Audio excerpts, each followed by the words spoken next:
नमस्कार दोस्तों, कैसे हो आप सब? आशा करती हूँ आप स्वस्थ एवं खुशहाल होंगे। आज हम सुनेंगे कहानी मेरी बिटिया बड़ी हो गई। इससे पहले कि आप कहानी में खो जाएं, आपसे अनुरोध है कि आप चैनल को सब्सक्राइब कर लीजिए ऐसी ही और बेहतरीन कहानियाँ सुनने के लिए। तो चलिए कहानी शुरू करते हैं। ओफो, क्या माँ, क्यों ब्याह देते हैं लोग अपनी बेटियों को? यहाँ तो कुछ भी मन का नहीं होता। बेमन से उठो, आलस में डूबे किचन में जाओ, सबका चाय नाश्ता खाना बनाने में लग जाओ और जरा भी देर हो जाए तो ये बिना बात किए ही घर से निकल जाते हैं। उसके बाद मम्मी जी और पापा जी के ताने नहीं खत्म होते सारा दिन। फिर देते रहो सबकी घूरती नजरों के जवाब। मुझसे नहीं होता माँ ये ब्लेम गेम बर्दाश्त। मन तो करता है कि सबको सुना दो, पर फिर याद आ जाती हो आप।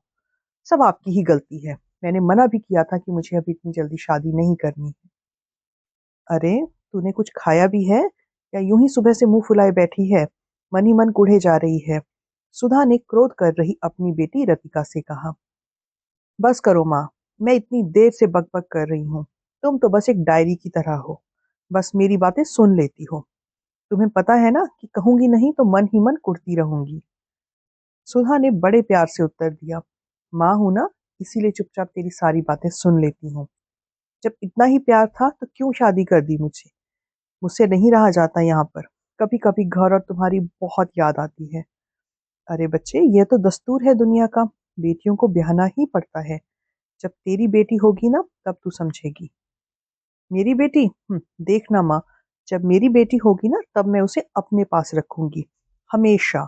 घर जमाई लेके आऊंगी, लेकिन बेटी को खुद से दूर नहीं करूंगी। वक्त बताएगा, कहकर माँ ने वक्त पर खाना खा लेने की सलाह के साथ फोन रख दिया। रतिका को भी हर बेटी की तरह अपनी माँ से बहुत लाड मिला था। उसकी हर फरमाइश पूरी की जाती, नखरे सिर माथे रखे जाते, और जो कभी माँ को बेमानी सी लगती कोई बात, तो पिता रतिका की ढाल बनकर उसे खुली छूट दे देते। लेकिन रतिका जिद्दी और अल्हड़ नहीं थी, बस स्वभाव से थोड़ी आलसी थी। माँ जब भी उसे कोई काम कहती तो वह जी ना चुराती, लेकिन 15 मिनट का काम टालते टालते 1 घंटे बाद करती। घर के सुप्रबंधन पर किसी का आमतौर पर ध्यान नहीं जाता, लेकिन थोड़ी सी मिसमैनेज हो जाए या देर हो जाए तो सभी गृहिणी को ही कोसते हैं। माँ की दूरदर्शिता रतिका के इस आलस को और आलस की वजह से आने वाले समय में गृहस्थी में बिगड़ने वाले संतुलन को भाप चुकी थी। रतिका की उम्र विवाह की हो रही थी। ऐसे में उसका आलस्य से घिरा होना उसकी माँ सुधा को परेशान कर रहा था। इसीलिए उसकी माँ ने रतिका को कुछ दिन के लिए उसकी बुआ के घर भेज दिया, ताकि नियम कायदे में बंधे उनके घर को देखकर लाज लिहाज, समय की कीमत, गृहस्थी के छोटे बड़े काम देख समझ और सीख पाए। बुआ के घर रहकर रतिका समय से उठना, काम निपटाना, घर की देखरेख आदि सीख तो रही थी, पर कौन जाने यह सिर्फ परिवेश का प्रभाव था। बुआ के घर रहते हुए उनके पारिवारिक मित्र के एक बेटे नकुल ने उसे पसंद कर लिया। नकुल के घर में हेल्पर्स थे और परिवार था भी कुल 6 लोगों का ही। लेकिन उनके वहां का एक नियम तय था कि खाना पकाने से जुड़े सभी काम केवल घर की महिलाएं करेंगी।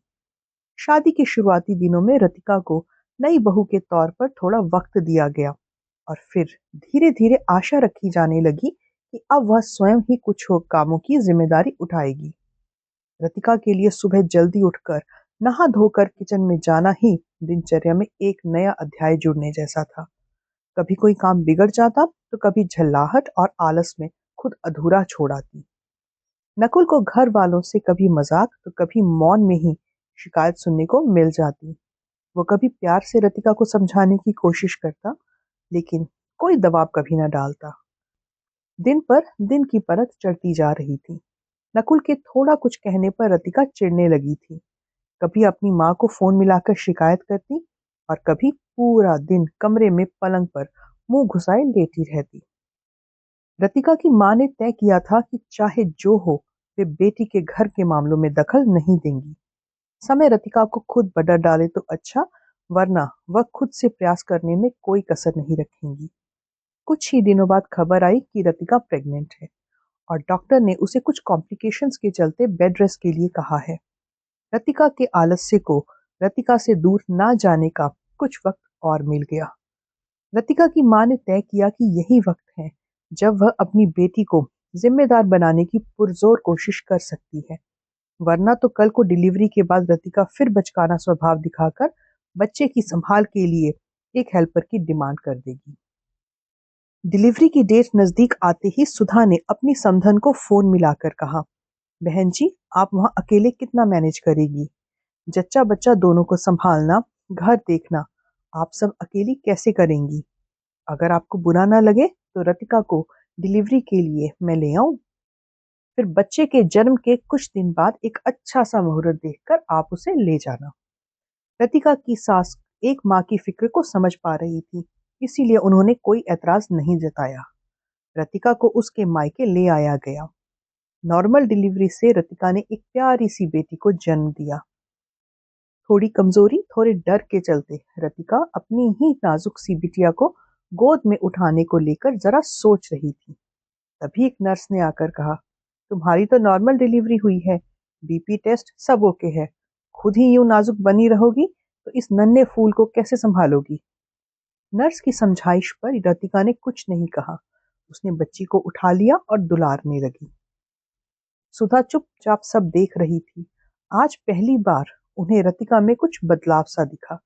अगले दिन रतिका और बेबी दोनों को घर ले आए गए।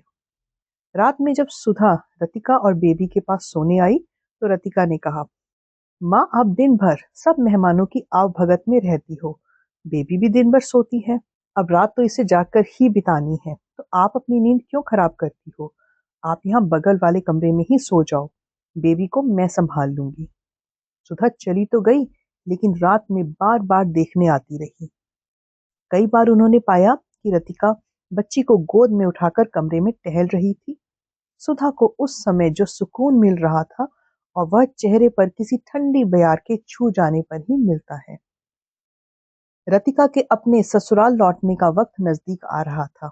सुधा ने सारा सामान लाकर रतिका के सामने रखा और कहा, बेटा, ये तेरे घर के लिए मिठाई और गिफ्ट्स हैं, बेबी के लिए कपड़े खिलौने हैं और ये रहा तेरा कैश गिफ्ट। रतिका ने बेबी को गोद में लेकर कहा, माँ, ये कैश रहने दो, इसकी जगह हम एफडी करवा लेंगे, कल को जब मेरी बिटिया बड़ी होगी तो उसके काम आएगी। रतिका के द्वारा मेरी बिटिया शब्द कहे जाने पर सुधा की आंखें भर आई। वे अब खुश और संतुष्ट थी। बच्चे के जन्म के साथ ही एक माँ का भी जन्म होता है। सुधा इस कथन को सत्य होते देख रही थी। सिर पर जिम्मेदारी पड़ती है तो निभाना भी अपने आप आ जाता है। अब उन्हें विश्वास हो गया था कि उनकी बेटी सब कुछ संभाल लेगी, क्योंकि उनकी बेटी अब बड़ी हो गई थी। एक लड़की, एक औरत, एक बीवी, एक बहू आलसी हो सकती है, लेकिन एक माँ कभी भी आलसी नहीं हो सकती। तो दोस्तों, ये थी आज की कहानी। कहानी कैसी लगी हमें कमेंट करके जरूर बताइएगा। अगर कहानी अच्छी लगी तो इसे लाइक कीजिए और शेयर कीजिए, और ऐसी ही और बेहतरीन कहानियां सुनने के लिए चैनल से जुड़े रहिए। तो मिलती हूँ फिर एक और नई कहानी के साथ। तब तक अपना ध्यान रखिए। धन्यवाद।